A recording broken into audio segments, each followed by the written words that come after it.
কচুরলতি সাধারণ এবং সিম্পল একটা রান্না। চিংড়ি দিয়ে কচুরলতি আমরা সবাই কম বেশি খেতে পছন্দ করি। আজকে আমি চিংড়ি মাছ দিয়ে কচুরলতি রান্না করব।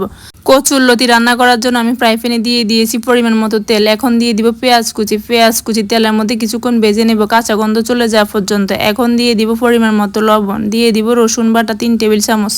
রসুন পেঁয়াজের সাথে ভালোভাবে ভেজে নেব, কাঁচা গন্ধ চলে যাওয়া পর্যন্ত অপেক্ষা করব। আমার মশলা থেকে তেল উঠে এসেছে। এখন আমি দিয়ে দিব পরিমাণ মতো হলুদ গুঁড়া, পরিমাণ মতো মরিচ গুঁড়া। হলুদ মরিচের গুঁড়া তেলের মধ্যে কিছুক্ষণ ভেজে নেব, এতে রান্নার কালার সুন্দর হবে।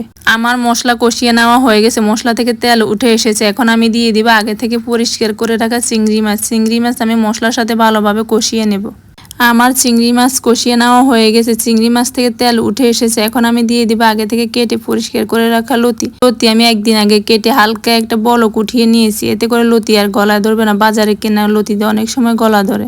এখন আমি চিংড়ি মাছের সাথে লতি কিছুক্ষণ কষিয়ে নেব, তেল উঠে আসা পর্যন্ত অপেক্ষা করব। আমার লতি কষিয়ে নেওয়া হয়ে গেছে, তেল উঠে এসেছে। এখন আমি দিয়ে দিব সামান্য পরিমাণ পানি, দিয়ে দিব 1 ফালি লেবুর রস। লেবুর রস দিলে লতি গলে যাবে না, লতি খেতে অনেক মজা লাগে, আবার লতিতে গলাও ধরবে না। এবার লতি সিদ্ধ হওয়া পর্যন্ত রান্না করে নেব, লতির পানি শুকানো পর্যন্ত অপেক্ষা করব। এভাবে লতি রান্না করে খেয়ে দেখবেন, গলাও ধরবে না, লতি খেতে অসাধারণ লাগে। নামিয়ে নেওয়ার আগে দিয়ে দিব ধনিয়া পাতা কুচি।